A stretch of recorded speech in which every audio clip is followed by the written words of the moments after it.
Movie शुरू होती है एक कबीले को दिखाते हुए। ये लोग स्नो माउंटेन्स पर रहा करते थे और वहाँ के जंगली हाथियों का शिकार किया करते थे। वहाँ के हाथी पहाड़ों पर काफी कम आया करते थे और कभी कभी तो वो बिल्कुल भी नहीं आया करते थे, जिसकी वजह से इन कबीले वालों को भूखे ही मर जाना पड़ जाता था। और इसी बात को लेकर यहाँ के कबीले वाले काफी ज्यादा परेशान और अपसेट होते हैं। वहाँ पर एक सीनियर लेडी थी और सभी वहाँ के रहने वाले उसे माँ कहते हैं। माँ के पास एक एबिलिटी थी कि वो सॉल से बातें कर पा रही थी। वहीं पर उन्हें एक लड़की मिलती है जिस लड़की का नाम इवोलेट होता है। उसी कबीले का एक लड़का जिसका नाम डीले होता है। डीले इवोलेट को काफी पसंद करने लग गया था। डीले के फादर के पास एक व्हाइट रॉड भी था, क्योंकि जब भी वो शिकार करने जाते थे तो सबसे पहले वो ही शिकार किया करते थे। डीले के फादर डिसाइड करते हैं कि वो एक जर्नी पर जाएंगे। रात में डीले के फादर अपने फ्रेंड से कहते हैं कि मुझे जाना ही होगा, लेकिन मुझसे एक वादा करो कि इस बारे में तुम कोई भी बात किसी को नहीं बताओगे और ना ही ये रीजन बताओगे कि मैं आखिर यहाँ से क्यों गया हूँ। जिसके बाद वो अपना व्हाइट रॉड अपने दोस्त को देकर वहाँ से निकल जाते हैं। डीले के फादर के जाने के बाद वहाँ और भी बच्चे मिलकर डीले को काफी परेशान करने लगे थे और कहते हैं कि तुम्हारे फादर भाग गए हैं, क्योंकि इन्हें ये लग रहा था कि डीले के फादर डर कर यहाँ से भाग गए हैं। मगर रियलिटी कुछ और ही था। उनके वहाँ से जाने का राज उनके फ्रेंड के अलावा कोई भी नहीं जानता था। इवोलेट और डीले बहुत ज्यादा अकेला महसूस करते हैं और उन्हें किसी की सहारे की जरूरत होती है। इसीलिए जब वे दोनों आपस में मिलते हैं तो उन दोनों की फ्रेंडशिप हो जाती है। समय बीतता रहा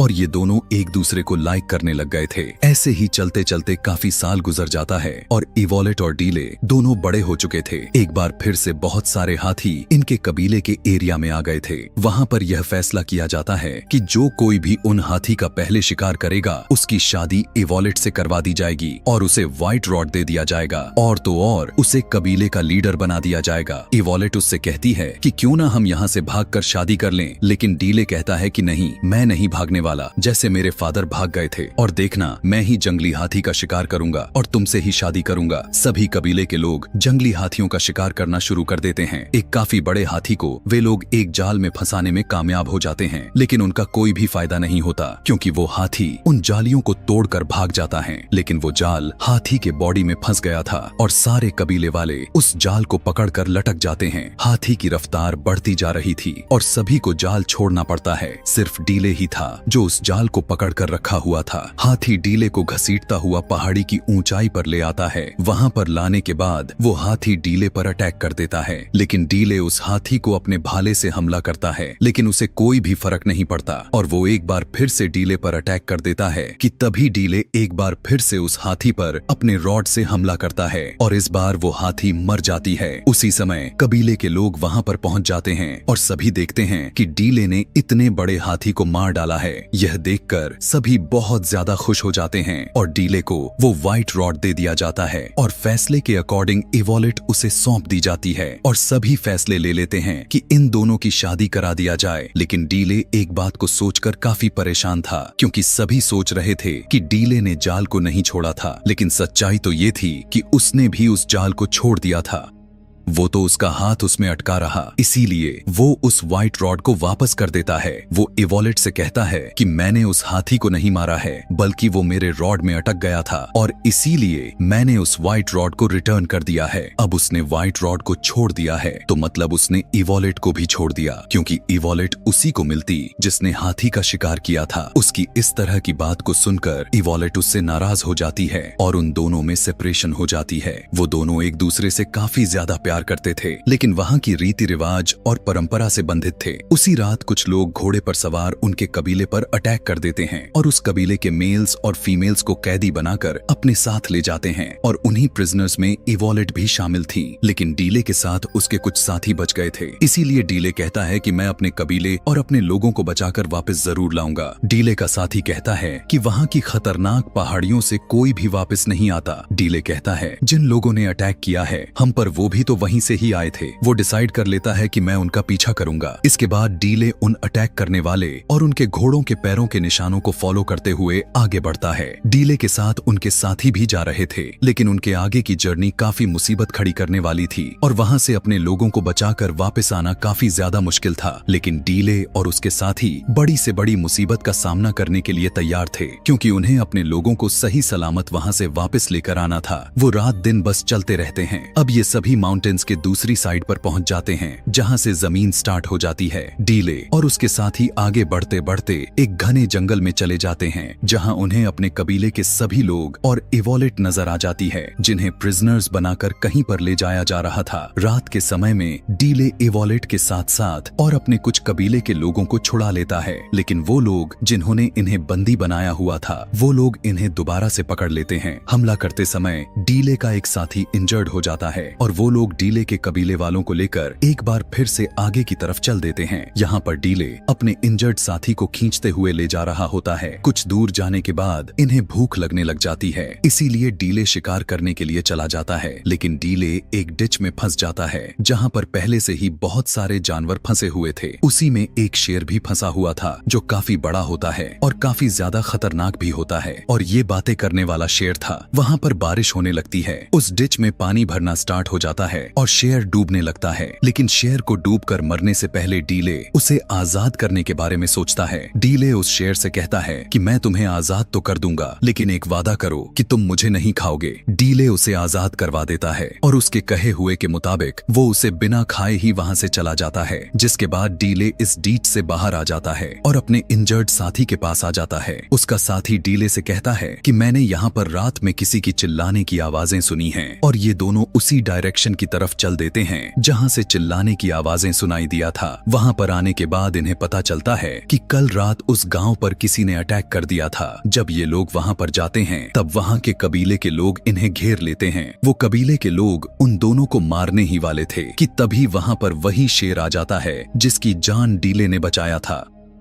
उस शेर को देखकर उस कबीले के सारे लोग डर जाते हैं। वो शेर डीले की तरफ बढ़ने लगता है। तब डीले कहता है कि मैं तुम्हें बचाया था, मुझे पहचानने की कोशिश करो। उसकी बात सुनकर शेर डीले और कबीले के बाकी लोगों को बिना कोई नुकसान पहुंचाए वहां से चला जाता है। यह सब कुछ देखकर उस कबीले के लोग काफी हैरान हो जाते हैं और वो डीले और उसके फ्रेंड को अपने साथ ले जाते हैं और काफी अच्छे से उन दोनों का खातिरदारी करते हैं, उन्हें खाना खिलाते हैं। डीले उनसे पूछता है कि तुम हमारे भाषा कैसे जानते हो, जिस पर वो उससे कहते हैं कि काफी अरसा पहले एक आदमी यहाँ पर आया था और वो आदमी यहाँ पर कोई सेफ जगह देखने आया था और उसी आदमी से हमने आप लोगों की लैंग्वेज सीखी। यहाँ पर हमें पता चलता है कि वो आदमी कोई और नहीं बल्कि डीले के पिता ही थे। डीले उन लोगों से पूछता है कि इस समय वो आदमी कहाँ पर है। तब कबीले के लोग बताते हैं कि उन्हें डीमन सॉल्स अपने साथ लेकर चली गई हैं और कुछ हमारे भी लोग हैं जो उसके साथ चले गए हैं, और वो एक ऐसी जगह है जहाँ से आज तक कोई भी बचकर वापस नहीं आया, लेकिन अब तुम ही हो जो हमें वहाँ पर ले जाओगे। तब डीले कहता है कि आखिर मैं ही क्यों। तब उसका लीडर बताता है कि हमारे प्रिडिक्शन के मुताबिक हमारे पास एक आदमी आएगा, शेर से बातें करेगा, वो आदमी हमारे लोगों की जान बचाएगा। उस कबीले के लोग उनके आसपास के सभी कबीले वाले लोगों को यह बताते हैं कि शेर से बातें करने वाला आ गया है। डीले के साथी उसे बताता है कि मैं तुम्हें एक बात बताता हूँ, और वो ये है कि तुम्हारे फादर किसी से डर कर नहीं भागे थे। वो अपने कबीले की जान बचाने के लिए एक नए प्लेस ढूंढने के लिए निकले थे ताकि हमारे लोगों को भूखा ना मरना पड़े। डीले उससे पूछने लगता है कि तुमने मुझे ये बात पहले क्यों नहीं बताई। वो कहता है कि तुम्हारे फादर ने ही मना किया था कि ये बात किसी को ना बताया जाए, क्योंकि अगर उस कबीले के बाकी लोगों को पता चल जाता तो सभी लोग उस जगह को एक एक करके छोड़कर भाग जाते। इसीलिए उन्होंने मुझे ये कहा था कि मैं इस बात को छुपा कर रखूं। अब डीले के साथ उस कबीले के लोग पहाड़ों की तरफ चल देते हैं। वो सभी एक नदी के पास पहुंच जाते हैं और बोट्स में बैठकर आगे बढ़ते हैं, लेकिन डीले और उसके साथ में आए हुए लोग आगे बढ़ नहीं सकते थे क्योंकि उनके पास बोट्स नहीं थी।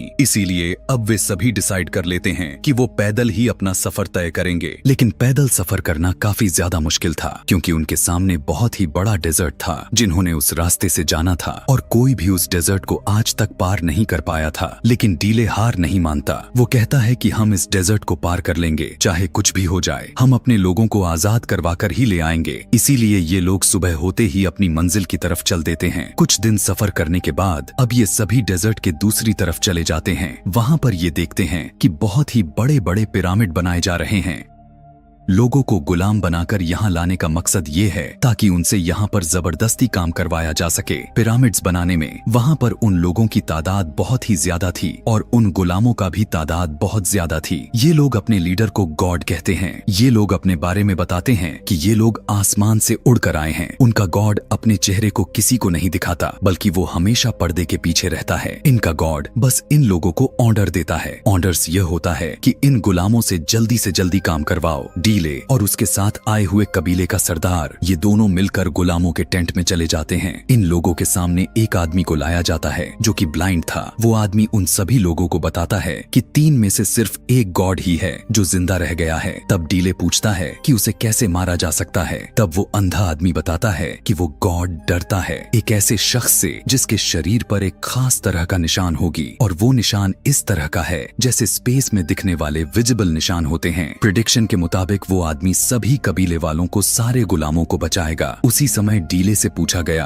कि क्या तुम्हारे बॉडी पर ऐसा कोई निशान है, लेकिन डीले इसका कोई भी जवाब नहीं देता। यहाँ पर उसे ये भी पता चल जाता है कि उसकी फादर की डेथ हो चुकी है और उन लोगों ने ही उन्हें मारा है जो उसके कबीले वालों को गुलाम बनाकर यहाँ पर लेकर आए हैं। इसके बाद डीले और उसके साथी अपने लोगों के पास आ जाते हैं, लेकिन अब वे सभी कुछ लोगों के नजरों में आ चुके थे और उन लोगों के बीच में लड़ाई शुरू हो जाती है। उसी फाइट में डीले का साथी मारा जाता है। मरने से पहले वो डीले के फादर का व्हाइट रॉड डीले को दे देता है और अब डीले सभी का बदला लेना चाहता है। वो सभी का जान बचाना चाहता है। वो सबको आजाद करवाना चाहता है। कुछ लोग देखते हैं कि इवोलेट के हाथ पर चोट के निशान हैं और ये निशान बिल्कुल आसमान में दिखने वाली विजिबल निशानों की तरह ही थी। यानी प्रेडिक्शन के मुताबिक वो निशान इवोलेट में पाई गई। उस निशान को देखकर सभी लोग काफी डर जाते हैं। इवोलेट को वो लोग अपने गॉड के पास लेकर जाते हैं, क्योंकि जिसके हाथ पर वो निशान होंगे वो उसे बचाएगा और उसे आजाद करवाएगा। वहाँ के लोग अपने गॉड को बताते हैं कि यहाँ पर एक शिकारी भी आ रहा है इस लड़की के पीछे। सुबह में डीले और उसके लोग अपने लोगों के पास जाने के लिए मजदूर बन जाते हैं। डीले के लोग जंग का ऐलान कर देते हैं। वहीं पर जंगली हाथी भी होती है जो उनसे भी गुलामों की तरह काम करवाया जा रहा था, लेकिन वे सभी हाथी अब इधर उधर भागने लग जाती हैं, जो कि अब एकदम से हलचल मच जाती है। गॉड कहता है कि इवोलेट को बाहर ले जाओ और अगर इसके बाद भी अगर वो ना माने तो वहीं पर इवोलेट को मार देना। अपने गॉड की बात मानकर इवोलेट को बाहर ले जाया जाता है, लेकिन डीले और उसके लोग इवोलेट को देखकर रुक जाते हैं कि तभी उनका गॉड बाहर आ जाता है और सभी लोग छुप जाते हैं।